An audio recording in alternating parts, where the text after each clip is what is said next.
आप सभी प्रिय विद्यार्थियों को मेरा नमस्कार और आपका स्वागत है मेरे चैनल टॉप 5 एमएस में। मैं सौर सिंह इस वीडियो में कक्षा 10 विज्ञान यूपी बोर्ड अनसॉर्ट पेपर 2025 लेकर आए हैं।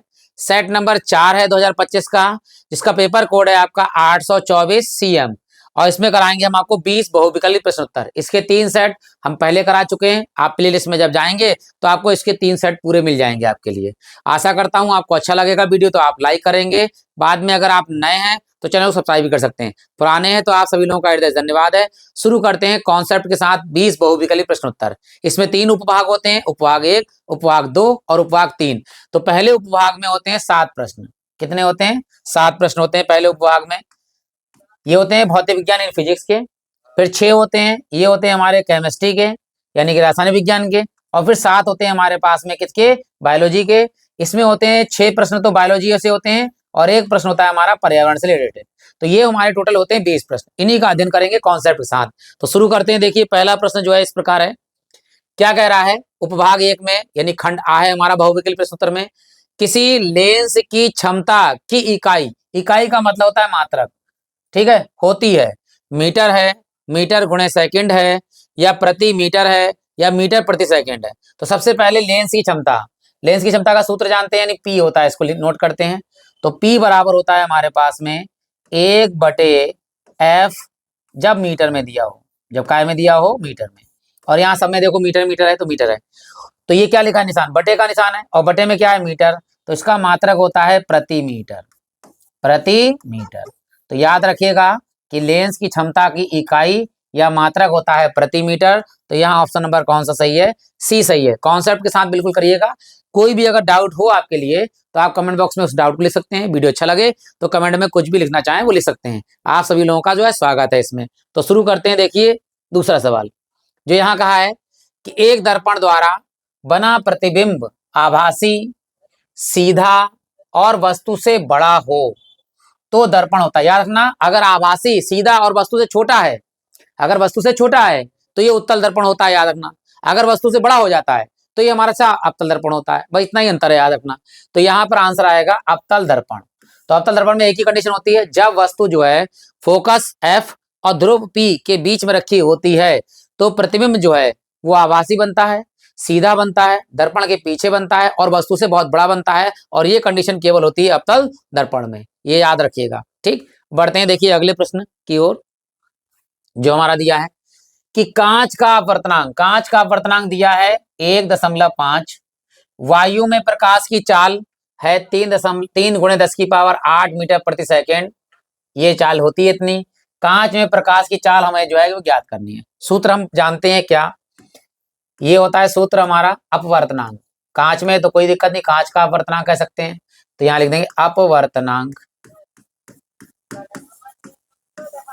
n बराबर, ऊपर आता है वायु में प्रकाश की चाल, वायु में प्रकाश की चाल, प्रकाश की चाल, वायु में प्रकाश की चाल को नोट करते हैं सी से। और नीचे जिसमें चाहिए किसमें? कांच, तो नीचे लिखेंगे कांच में प्रकाश की चाल, प्रकाश की चाल, इसे हम नोट कर देते हैं वी से। क्लियर हो गया होगा। अब यहाँ अपवर्तनांक कितना दिया हुआ हमारे लिए? वो दिया है देखिए 1.5। तो यहाँ लगाएंगे हम 1.5 बराबर वायु में प्रकाश की चाल कितनी दे रखी है? 3 गुणे 10 की पावर 8 बटे में कांच में प्रकाश की चाल क्या नोट करनी है? वी। तो वी हमारा जो बटे में इधर गुणे में आ जाएगा तो गुणे में ले जाएंगे। 1.5 गुणे वी बराबर हमारे पास में है 3 गुणे 10 की पावर 8 और ये 1.5 गुणे में कायम जाएगा, बटे में ले जाइए इसे। तो यहाँ है v बराबर 3 के आगे एक जगह छोड़ दीजिए, थोड़ी सी काम आएगी, 10 की पावर 8 और बटे में हमारे पास में है 1.5। क्या करना है? वैसे तो याद कर सकते हैं, 1.5 दूनी 3 होता है। तो यहाँ पे 1.5 दूनी 3, 2 आगे 2 गुणे 10 की पावर 8, तो 2 गुणे 10 की पावर 8 मीटर प्रति सेकंड ये दिया हुआ है। ऑप्शन नंबर बी हो गया। कुछ बच्चे कमजोर होते हैं, उन्हें नहीं पता है तो उनके लिए बता देते हैं। देखो पॉइंट लगा हुआ है, पॉइंट ऊपर लगा दीजिए आप। पॉइंट के बाद एक संख्या लगी है तो ऊपर एक जीरो लगा सकते हैं। तो पॉइंट से पॉइंट क्या हो गया हमारा? कैंसिल हो गया। तो v बराबर ऊपर है हमारे पास 30 गुणे 10 की पावर 8 और बटे में है 15। तो 15 से काट देंगे, 15 दूनी 30। तो v बराबर हमारे पास क्या मान आ गया ऊपर देखिए 2 गुणे 10 की पावर 8, तो 2 गुणे 10 की पावर 8 और मात्रक चाल का होता है मीटर प्रति सेकंड। तो ये हो गई हमारी प्रकाश की चाल। आशा करते हैं कि सवाल अच्छा लगा होगा, तो आप लाइक कर सकते हैं, अगर नहीं किया कर दिया है तो बहुत अच्छी बात है। बढ़ते हैं देखिए अगले प्रश्न की ओर। यहाँ कह रहा है आकाश का रंग नीला होने का कारण क्या है, मतलब आकाश में जो नीला दिखाई देता है उसका प्रमुख कारण क्या है कि प्रकाश का परावर्तन सॉरी प्रकाश का वर्ण विक्षेपण, प्रकाश का अपवर्तन या प्रकाश का प्रकीर्णन। आकाश का रंग नीला किसके कारण होता है, वो होता है प्रकाश का प्रकीर्णन के कारण। आशा करता हूं आता होगा, नहीं मैं बता देता हूं परिभाषा। प्रकाश का प्रकीर्णन क्या होता है, जब सूर्य से प्रकाश की किरणें निकलती हैं तो वायुमंडल से होकर गुजरती हैं, तो वायुमंडल में धूल के कण होते हैं, वायु के कण होते हैं और छोटे छोटे सूक्ष्म कण होते उपस्थित होते हैं। तो उनसे जब वायु की किरणें मतलब प्रकाश की जो आता है वो टकराता है, तो जो है वो चारों दिशाओं में प्रकाश फैल जाता है। जिसका विकिरण सबसे ज्यादा होता है यानी बैगनी और नीले रंग का, वो चारों ओर फैल जाता है, जिसके कारण हमें जो है आकाश नीला दिखाई देता है। इसी कारण याद रखना सूर्योदय और सूर्यास्त के समय सूरज हमें लाल दिखाई देता है। क्यों दिखाई देता है, क्योंकि लाल रंग का प्रकाश का विकिरण सबसे कम होता है जो दूर तक हमें दिखाई देता है, इसलिए सूर्योदय और सूर्यास्त के समय जो है वो हमें सूर्य जो है वो लाल दिखाई देता है। लेकिन यहाँ की कंडीशन है कि आकाश नीला होने का कारण क्या है, वो है प्रकाश का प्रकीर्णन। तो ऑप्शन नंबर यहाँ डी बिल्कुल सही है। बढ़ते हैं देखिए अगले प्रश्न की ओर जो इस प्रकार है। यहां कह रहा है यदि किसी निश्चित प्रतिरोध, यानी प्रतिरोध कैसा है, निश्चित, उसमें कोई परिवर्तन नहीं है, निश्चित से उसमें उत्पन्न ऊष्मा हो जाएगी, उत्पन्न हो जाएगी या होकर बहने वाली विद्युत धारा आधी कर दी जाए, यानी विद्युत धारा क्या कर दिया जाए, आधा कर दिया जाए, यानी आई का मान आधा हो कर दिया जाए, तो जो कह रहा है अच्छा हो जाएगी, ऊष्मा हो जाएगी, ऊष्मा क्या हो जाएगी, दोगुनी हो जाएगी, आधी हो जाएगी, एक चौथाई हो जाएगी या चार गुनी हो जाएगी। तो आई दिया हुआ था उसमें सूत्र क्या होता है, एच बराबर ऊष्मा, यानी एच बराबर यहाँ लिख सकते हैं हम ऊष्मा एच बराबर, अगर आई में दिया हुआ तो सूत्र होता है आई स्क्वायर आर इंटू टी, ये फार्मूला होता है। तो ये तो प्रतिरोध क्या है बेटा, हमारा तो नियत है, कह रहा निश्चित प्रतिरोध है, यानी इसे हटा दीजिए, कोई दिक्कत नहीं है। टी समय में मतलब 1 सेकंड या 2 सेकंड निश्चित समय होगा, समय भी हटा दीजिए। तो क्या है देखिए आई दिया हुआ है मान लीजिए, अब आई की जगह पर क्या कर दिया इन्होंने कि धारा आधी कर दी जाए, यानी आई जो था वो हो गई आई बटा 2, धारा आधी हो गई हमारी मान लीजिए, तो यहाँ धारा आधी कर दीजिए, आई बटे 2 का क्या हो जाएगा होल स्क्वायर, यानी आधी कर दी हमने धारा को, तो यहाँ क्या हो जाएगा आई स्क्वायर ऊपर हो जाएगा, नीचे क्या होगी 1/2 का वर्ग हो गया, 2 दूनी 4। तो धारा कितनी थी हमारे पास, आई स्क्वायर थी, कितनी हो गई धारा अगर लगाएंगे तो 1/4, 1/4 आई स्क्वायर, 1/4 का मतलब क्या हो गया, चौथाई भाग हो गया ये हमारा। तो यहाँ ऑप्शन कौन सही होगा, सी सही होगा, 1/4 हो जाएगी। अगर धारा को हम आधा कर देंगे तो ऊष्मा जो है उसकी चौथाई रह जाएगी, ये याद रखिएगा। तो ऑप्शन नंबर यहाँ पर सही है सी, अगर धारा को आधा कर दिया जाए तो ऊष्मा क्या हो जाएगी, चौथाई। अगर धारा को दोगुना कर दिया जाए तो उसमें हो जाएगी 2 दूनी 4, यानी आई का मान अगर 2 आई रख दिया जाए तो कितनी हो जाएगी, इसकी स्क्वायर हो जाएगा 2 दूनी 4। याद रखना कि अगर धारा का मान दोगुना करते हैं तो ऊष्मा जो है वो 4 गुनी हो जाएगी, अगर आधी करते हैं तो 1/4 हो जाएगी। तो यहाँ ऑप्शन नंबर कौन सा हो गया, सी हो गया सही। बढ़ते हैं अगले प्रश्न की ओर जो इस प्रकार है।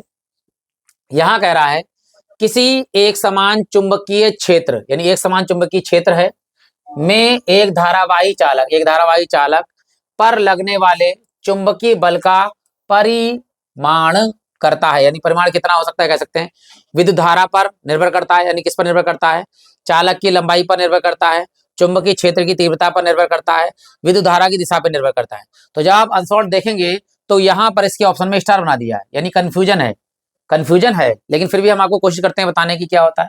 सूत्र होता है जब एक धारावाही चालक में प्रवाही धारा होती है तो उसमें एफ बराबर यानी बल बराबर होता है आई बी एल साइन थीटा, आई बी एल साइन थीटा, ये सूत्र होता है हमारे पास आई बी एल साइन थीटा, या इसको इस तरह भी लिखा होगा आपने देखा होगा bill sine theta, bill sine theta. तो किस पर निर्भर कर रहा है, देखो चुंबकीय क्षेत्र पर, धारा आई पर, लंबाई पर, और एक चीज और है थीटा। थीटा क्या होता है, ये चुंबकीय क्षेत्र रेखाएं जो होती हैं, जैसे धारा प्रवाहित हो रही, इसमें जो चुंबकीय क्षेत्र रेखाएं मान लीजिए इस तरह से आ जाए तो इसके साथ जो कोण बन रहा है थीटा, ये धारा के साथ में यानी आई और चुंबकीय क्षेत्र बी के साथ में जो कोण बन रहा है उस पर भी निर्भर करता है। थीटा का साइन थीटा का मान समांतर है, लंबवत है, या किस कोण पर 45 डिग्री कोण या 30 डिग्री कोण, इतने कोण पर निर्भर करता है। तो यहाँ पर तो यहाँ ऑप्शन जो आ सकता है, वैसे तो स्टार बना दिया है, आ सकता है वो है विद्युत धारा की दिशा पर निर्भर करता है। विद्युत धारा की दिशा पे यानी सीधे हो गया, इधर हो गया, तो इसकी दिशा पर निर्भर कर सकता है। तो ऑप्शन नंबर डी सही हो सकता है। लेकिन आप वहां जो है यानी आंसर में स्टार बना दिया, यानी कंफ्यूजन में है। फिलहाल हमने कोशिश करी है आपको समझाने की। बढ़ते हैं देखिए अगले प्रश्न की ओर,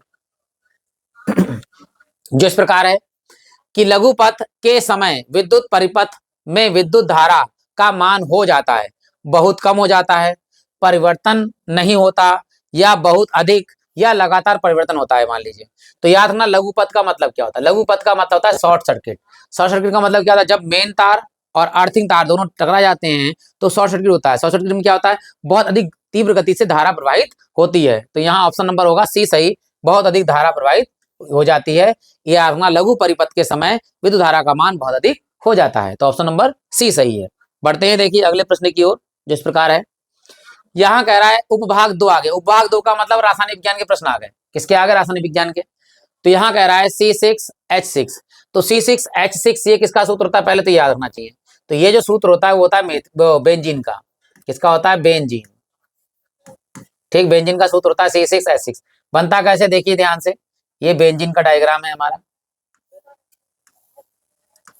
ठीक, यहाँ पे सिंगल बॉन्ड है तो यहाँ डबल बॉन्ड, यहाँ सिंगल बॉन्ड है तो यहाँ डबल बॉन्ड, यहाँ सिंगल बॉन्ड है तो डबल बॉन्ड, एक सिंगल बॉन्ड एक डबल बॉन्ड, इस तरह से बना सकते हैं, या इधर कर सकते हैं, या इस तरह डॉट डॉट कर दिया जाता है। तो यहाँ सी होता है, यहाँ सी, यहाँ सी, यहाँ सी, यहाँ सी, यहाँ सी। अब देखिए इसमें 2 और 1 3, तो एक एच आता है यहाँ पर, तो एच यहाँ लिख दिया जाता है इस तरह सिंगल बॉन्ड में। ऊपर लिख सकते हैं यहाँ साइड में एच, यहाँ एच, यहाँ एच, यहाँ एच, यहाँ एच। तो यहाँ देखिए C6H6 हो गया, तो ये बेंजीन में। यहाँ पूछ रहा है कार्बन यानी सी में कितनी वैलेंसी होती है, तो हम जानते हैं सी की वैलेंसी कितनी होती है, 4। तो याद रखना यहाँ पे ऑप्शन सही होगा, 4 वाला ऑप्शन सही होगा कि कार्बन की वैलेंसी कितनी होती है, संयोजकता 4 होती है। ठीक है, याद रखना, मैंने बेंजीन का सूत्र बता दिया कि मान लीजिए आ जाता है तो मैंने यहाँ लिख भी दिया आपके लिए। बढ़ते हैं देखिए अगले प्रश्न की ओर, जो इस प्रकार है। यहाँ कह रहा है प्रबल बेस क्या है। बेस का मतलब होता है कि क्षार, कि प्रबल क्षार कौन सा है। इंग्लिश में बेस बोलते हैं, हिंदी में क्षार बोलते हैं, जैसे हम लोग को एसिड बोलते हैं इंग्लिश में। तो यहाँ पर पूछा गया प्रबल बेस कौन सा है। कलर चेंज कर ले ताकि आपको यहाँ पे आराम से दिखाई दे। ये लीजिए, तो सबसे पहले ध्यान रखना कि प्रबल बेस के बारे में यानी क्षार के बारे में। बेस मतलब क्षार, तो प्रबल क्षार हमारे पास OH होता है, तो सब में देखो OH है, क्षार है इसमें, लेकिन प्रबल क्षार होता है हमारा NaOH। तो NaOH जो है प्रबल क्षार होता है। अम्ल भी बता देते हैं हम, प्रबल अम्ल, प्रबल अम्ल, प्रबल अम्ल। ठीक, यहाँ पर प्रबल अम्ल अल्लाह बनेगा, प्रबल अम्ल। प्रबल अम्ल जो है हमारा जो होता है HCl, ये याद रखिएगा, प्रबल अम्ल क्या होता है हमारा, HCl होता है। प्रबल क्षार हमारा है NaOH। आशा करता हूँ अच्छा लगा होगा वीडियो। अब बढ़ते हैं देखिए अगले प्रश्न की ओर, जो इस प्रकार है। देखिए यहाँ पर, यहाँ कह रहा है कि 10वां प्रश्न है, इस जगह पर को गर्म करने पर ऑक्सीजन गैस प्राप्त होती है। ठीक है, कार्बन कैल्शियम कार्बोनेट सॉलिड है। ठीक है, ये आपका है C6H6, यह है ग्लूकोज का सूत्र है हमारा, और यह लेड नाइट्रोट का सूत्र है, यह सोडियम कार्बोनेट का सूत्र है। तो इनमें से क्या बनता है जब ऑक्सीजन प्राप्त होती है, इसमें क्या गर्म करा जाए। तो याद रखना यहाँ पे ऑप्शन सही है हमारा BC वाला। लेकिन कैसे, मैं पूरी रिएक्शन बताते हैं हम आपके लिए। देखिए यहाँ पर नीचे पूरी रिएक्शन, सबसे पहले जो है लेड नाइट्रेट PbNO3 का होल ट्वाइस को गर्म करते हैं। जब हम गर्म करेंगे तो ऑक्सीजन गैस तो निकलेगी निकलेगी, उसके अलावा क्या निकलता है, तो लेड ऑक्साइड निकलेगा PbO। इसके बाद निकलता है नाइट्रोजन डाइऑक्साइड NO2, और साथ में निकलता है ऑक्सीजन गैस O2। और ये हमारे इस समय अभिक्रिया जो है वो कंकाली रासायनिक अभिक्रिया, यानी ये बैलेंस नहीं है, परमाणु संख्या इधर उधर दोनों की बराबर नहीं है। तो इसे हम संतुलित भी कर देते हैं, क्योंकि 1 नंबर प्रश्न आ जाता है संतुलित रासायनिक अभिक्रिया का। तो यहाँ Pb1 है, यहाँ Pb1 है, कोई दिक्कत नहीं। यहाँ O के कितने हो गए, 3 दूनी 6, N कितना है 2, N कितने है 2। तो अगर मान लो N में 2 से गुणा करेंगे, 2 से गुणा कर दीजिए, तो O गड़बड़ा जाएगा। O गड़बड़ा जाएगा तो यहाँ तो हमें Pb से 2 गुणा करनी पड़ेगी, ये तो हमें से याद रखना। P से जब 2 से गुणा करेंगे, यहाँ पे करेक्शन कर देंगे, P से 2 से गुणा करेंगे 2, और यहाँ कितने 2 दूनी 4, 4 और 2 कितने हो गए 6, 6 तो यही हो गए, लेकिन ऑक्सीजन अलग है। तो यहाँ भी हमें 2 से गुणा करनी पड़ेगी, क्योंकि हम Pb से 2 से गुणा कर चुके हैं। अब N कितने हो गए, देखो 2 दूनी 4, तो N गुणा कर दी यहाँ पे 4 से, तो यहाँ पे 4 से गुणा करनी पड़ेगी N को। क्लियर हो गया, यहाँ पे 4 से N को गुणा कर दी, Pb हो गया 2, Pb हो गया 2। अब ऑक्सीजन चेक करना है हमारे लिए। देखिए ऑक्सीजन जितनी कम होगी वहां कर देंगे। तो 3 दूनी 6, यहाँ देखिए 3 दूनी 6, 6 दूनी 12, तो 6 दूनी 12 हमारे पास ऑक्सीजन है। तो 12 यहाँ पर, यहाँ 2 हो गई, तो यहाँ हो गए 4 दूनी 8, 8 और 2 कितने हो गए 10, 10 और 2 कितने हो गए 12। बिल्कुल हमारे पास 12 ऑक्सीजन है। इसका मतलब अभिक्रिया जो हो गई संतुलित रासायनिक अभिक्रिया हो गई ऑप्शन, लेकिन यहाँ पर है सी वाला। 10 प्रश्न हो गए, आधे प्रश्न हो गए, आधे और बचे हैं। ठीक है, अगर आपने लाइक कर दिया तो अच्छी बात है, अगर अच्छा लग रहा हो तो वीडियो। फिलहाल आगे बढ़ते हैं। देखिए, साधारण ताप पर द्रव धातु है, यानी द्रव अवस्था में पाई जाने वाली धातु कौन सी है? पहली है Mg, दूसरी है Cu यानी मैग्नीशियम, कॉपर, क्रोमियम, और यहाँ पर Hg। Hg को बोलते हैं, इसका दो नाम होते हैं, इसके नाम है पारा और एक है मरकरी। मरकरी बोलते हैं और पारा, और ये ऐसी धातु है जो द्रव अवस्था में पाई जाती है। Hg यानी पारा या मरकरी धातु ऐसी है जो साधारण ताप पर जो है वो द्रव अवस्था में पाई जाती है। तो यहाँ ऑप्शन कौन सा सही है? डी वाला सही है। अगले प्रश्न की ओर बढ़ते हैं। देखिए, जो इस प्रकार दिया गया, कहा है कि अवक्षेपण अभिक्रिया है, यानी इनमें से कौन सी अभिक्रिया जो है वो अवक्षेपण है, पहली बात याद रखना है। तो यहाँ पर जब अवक्षेपण होता क्या पहले बताते हैं, फिर उसके बाद ऑप्शन बड़े हैं, समय लगेगा, लेकिन हम आपको ऐसे बताते हैं। अवक्षेपण वह होता है जो अभिक्रिया के पश्चात जो है धातु ऐसी बना जो अवक्षेप बनाएगा वो कैसा होगा? आघुलनशील अवक्षेप होगा और ठोस आकृति ठोस होगा, और आप जो है वो आघुलनशील, आघुलनशील मतलब होता है जो घुलता नहीं है जल में। तो याद रखना, आघुलनशील पदार्थ बनेगा और वो बनेगा ठोस। तो द्रव जितने भी होंगे वो सब काट दीजिए, जलीय जितने होंगे वो सब काट दीजिए। तो यहाँ पर देखिए जल जल बन रहा है, यहाँ पे दोनों जल बन रहा है, तो ये तो काट दीजिए, खत्म होगी कहानी इसकी। कलर चेंज कर लेते हैं। देखिए, तो ये भी खत्म हो गया, ये भी खत्म हो, क्योंकि यहाँ पर जलीय विलयन बन रहा है और ये बनेगा नहीं। ठोस अवक्षेप होता है, याद रखना, ठोस होता है। तो एक तो ठोस ये आ गया और एक ये ठोस आ गया, दो बन गए। अब इनमें ऑप्शन ये होगा या ये सही होगा? तो यहाँ पर एक चीज दिख रही है, सोडियम। सोडियम क्या करता है? वो जल से क्रिया कर लेता है। तो जल से जब क्रिया कर लेगा, इसे जल जल में मिलाएंगे तो ये ठोस तो रहेगा ही नहीं, ये घुलनशील हो जाएगा, ये घुल जाएगा ठोस। तो ये ऑप्शन हमारा कैंसिल हो गया। तो कौन सा ऑप्शन बचा हमारे पास? ए बचा। याद रखना, बेरियम क्लोराइड की जब क्रिया सल्फ्यूरिक अम्ल से होती है, H2SO4 से होती है, तो बेरियम सल्फेट बनता है, और बेरियम सल्फेट जो है वो एक अवक्षेप है। याद रखना, क्या है? अवक्षेप है, और HCl जो है जलीय विलयन में घुल जाता है। तो यहाँ पर जो ठोस बना है ये घुलनशील है, इसलिए ये जो है क्या है? अवक्षेप अभिक्रिया कंप्लीट होती है, पहली वाली। तो ऑप्शन नंबर हमारे पास है ए। क्लियर हो गया होगा। बढ़ते हैं, देखिए अगले प्रश्न की ओर, जो यहाँ पर है, कह रहा है ब्यूटेनॉल 2 का अणुसूत्र इनमें से कौन सा? ब्यूटेनॉल 2 का अणुसूत्र पूछ रहा है, देखो C4H10O, यहाँ पर है C4H8 और O मतलब O2, यहाँ पर है C, यहाँ पर तो नॉल है नहीं, मतलब एल्कोहल ग्रुप है नहीं, एल्कोहल नहीं है तो ये भी काट दीजिए, और एल्कोहल ग्रुप नहीं है तो ये भी काट दीजिए। एल्कोहल ग्रुप का मतलब OH होना जरूरी है, OH होना जरूरी है। अब या तो ऑप्शन ए होगा या तो ऑप्शन बी होगा। तो चलिए बना लेते हैं हम, देखिए नीचे बनाते हैं पूरी आईयूपीएसी नेम। सबसे पहले कहा गया ब्यूटेन।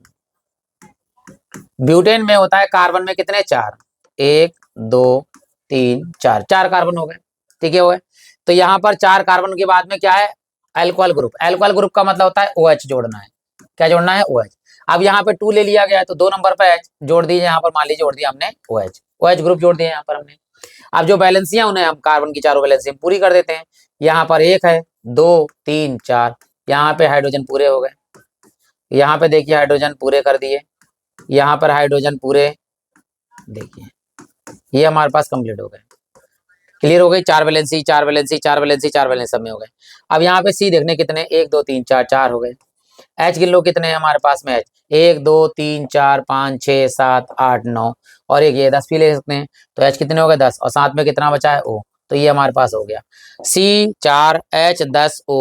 तो यहाँ पर ऑप्शन सही है ये। वैसे इसका ऑप्शन जो है ध्यान दीजिएगा, मैं आपको और बता देता हूँ कि किस, अरे जैसे ये ऑप्शन सही है, ठीक है, लेकिन इसको और लिखने का तरीका क्या क्या है? देखिए ये तो हमारा हो गया, इसको इस तरह लिख सकते हैं। देखिए CH3, यहाँ पर CH2, ये हो गया हमारे पास CH, और ऊपर बैलेंस OH है, यहाँ पर है CH3। ये हमारे पास मुख्य सूत्र होगा। तो ये वाला जो सूत्र बनेगा वो बनेगा पूरा पूरा एक्यूरेट ब्यूटेनॉल 2, क्योंकि 2 नंबर पर देखिए, यहाँ पर 1 नंबर है, यहाँ पर 2 नंबर, 2 नंबर पे लिखा हुआ है, तो ब्यूटेनॉल 2 ये होगा। लेकिन यहाँ ऑप्शन ए दिया हुआ है, ये वाला सही, तो ये वाला सही है हमारा ऑप्शन, क्योंकि इसमें पूरा मिला है। यहाँ पे 10 8 है, यहाँ पर हमारे पे कितने हैं? 10 होने चाहिए H, और वो तो उसमें तो नॉल ग्रुप है ही नहीं। ठीक है, बढ़ते हैं अगले प्रश्न की ओर। देखिए जो इस प्रकार है, यहाँ कह रहा है कि प्रकाश संश्लेषण के लिए क्या आवश्यक है? ध्यान दीजिएगा, क्या आवश्यक है प्रकाश संश्लेषण के लिए? तो कह रहा है ऑक्सीजन, कार्बन डाइऑक्साइड भाई ऑक्सीजन या तो ग्रहण करेगा या तो छोड़ेगा। फिलहाल प्रकाश संश्लेषण में कार्बन डाइऑक्साइड को ग्रहण करता है, ऑक्सीजन को छोड़ता है। क्लोरोप्लास्ट है एवं क्या है, अंधकार है। अंधकार चाहिए नहीं होता, प्रकाश चाहिए होता है, तो पहला ऑप्शन हमारा काट दीजिए, खत्म होगी कहानी। कार्बन डाइऑक्साइड है, जल भी चाहिए है। माइट्रोकाइंड्रिया एवं सूर्य का प्रकाश, तो माइट्रोकाइंड्रिया में तो ये तो पावर हाउस होता है, किसमें, ठीक है, पावर हाउस होता है, तो इसकी बात ही नहीं कह रहा है। यहाँ पर क्लोरोप्लास्ट है ही नहीं, क्लोरोप्लास्ट नहीं है, तो ये वाला ऑप्शन खत्म कर दीजिए। कार्बन डाइऑक्साइड है, जल है, क्लोरोप्लास्ट है एवं सूर्य का प्रकाश है, ये बिल्कुल सही हो सकता है, ये ऑप्शन सी। नाइट्रोजन, जल, नाइट्रोजन की जरूरत नहीं होती, तो यहाँ पे हमारा नाइट्रोजन तो जरूरत होती है पौधों के लिए, लेकिन फिलहाल यहाँ पर इन नाइट्रोजन, जल, क्लोरोप्लास्ट एवं सूर्य का प्रकाश है, लेकिन कार्बन डाइऑक्साइड नहीं है। नाइट्रोजन गैस नहीं होती, क्या होती, कार्बन डाइऑक्साइड गैस। तो ये ऑप्शन सही है, सी वाला। कार्बन डाइऑक्साइड, जल, क्लोरोप्लास्ट एवं सूर्य के प्रकाश की आवश्यकता होती है, किसके लिए, प्रकाश संश्लेषण के लिए। अब बढ़ते हैं देखिए अगले प्रश्न की ओर, जो इस प्रकार है। यहाँ कह रहा है थायरॉक्सिन हार्मोन बनाने में किसकी आवश्यकता पड़ती है। थायरॉक्सिन हार्मोन्स को बनाने में किसकी आवश्यकता होती है, क्लोरीन की, फ्लोरीन की, आयोडीन की, या इनमें से कोई नहीं। थायरॉक्सिन हार्मोन्स क्या बनाता है, ये गले में होता है, यहाँ पे एच आकार की होती है थायराइड ग्रंथि, ठीक है। यहाँ पर आयोडीन की कमी से घेंगा रोग होता है, तो आयोडीन ही बनाने में, मतलब थायरॉक्सिन हार्मोन्स को बनाने के लिए किसकी आवश्यकता होती है, आयोडीन की आवश्यकता होती है। तो यहाँ पर ऑप्शन सही होगा, बी वाला आयोडीन। क्लियर हो गया होगा। अब बढ़ते हैं देखिए अगले प्रश्न की ओर, जो यहाँ है, कह रहा है मेंडल ने लंबे और बौने मटर के पौधे के मध्य क्रॉस कराया, ठीक है, तो प्राप्त प्रथम संतति, संतति होगा यहाँ पे, प्रथम संतान हो गया, संतति, ये गलत मिसप्रिंट हो गया है। पीढ़ी F1 में लंबे एवं बौने पौधे का प्रतिशत होता है, लंबे और बौने पौधे का जो प्रतिशत होता है कितना होता है, यहाँ पे ध्यान दीजिएगा। जब मेंडल ने प्रथम पीढ़ी बनाई F1, ये F होगी, अच्छा मतलब प्रथम पीढ़ी होनी चाहिए, या प्रथम पीढ़ी F1 लिखेंगे यहाँ पर, ठीक है। 100% लंबे पौधे हुए, 100% बौने पौधे हुए, बौने पौधे 100% होते नहीं, खत्म कर दिए इसे। 50 लंबे और 50 बौने, और 100 मध्य ऊंचाई के पौधे, ये गलत है, 100 मध्य ऊंचाई के नहीं होते। तो यहाँ ऑप्शन सही है, हमारे पास प्रथम पीढ़ी की बात कही है F1 की, तो 100% लंबे पौधे प्राप्त होंगे। जब F2 बनेंगे तो उसमें जो है प्रथम जो है वो होंगे लंबे, फिर 2 होंगे संकर पौधे, संकर लंबे, और उसके बाद में 3 होंगे, वो 1 होगा बौने, उसमें अनुपात होता है 1:2:1। यहाँ पर जो है संकर लंबे पौधे, मतलब सारे लंबे पौधे होंगे, तो यहाँ ऑप्शन कौन सा है, F1 में 100% लंबे पौधे होंगे, ऑप्शन नंबर ए बिल्कुल सही है। अगले प्रश्न की ओर बढ़ते हैं, देखिए जो इस प्रकार है।